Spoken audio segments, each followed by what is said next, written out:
મિત્રો ગુજરાતના સુપરસ્ટાર વિક્રમ ઠાકોરને તમે ઓળખતા જ હશો મિત્રો। ગુજરાતના સુપરસ્ટાર વિક્રમ ઠાકોરે ગરબામાં મિત્રો ચાલુ ગરબામાં જોરદાર કોમેડી કરી, તેમની પત્ની વિશે જોરદાર વાત કરી અને લોકો હસવા માંડ્યા। એવી કઈ વાત કરે છે તો લોકો હસવા લાગે છે। તો ચાલો જોઈએ વિડીયો।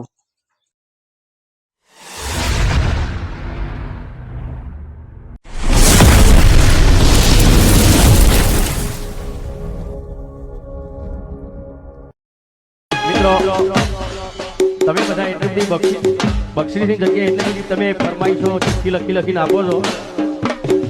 ઘેર હું જોઉં ને તો મારા બહેરું ગ્રોથ હોતી હોય ને તો પેટ્રોલ ખીચામાં હાથ નાખીને જોઉં કે પૈસા હશે હો, નકરો કાગળિયો દેખાવો જોઈએ। હા એટલે પૈસા હાલતા રહ્યો, આ તો મંદિર આપવાના તો ઠીક વાત છે કે એવું થાય ઘેર બહેરું ખીચો ફેંકતું હોય જોવે કે પૈસા બક્ષીસ આવીએ છે તો નકરો કાગળિયો નીકળે ભલે ભલે આશીતો છો ભાઈ અમારા તમે તમારા કાગળ અમારા માટે પૈસા બરાબર છે ભાઈ ભલે। અમારા નવા વિડીયો જોવા માટે અમારી ચેનલને સબસ્ક્રાઇબ કરો।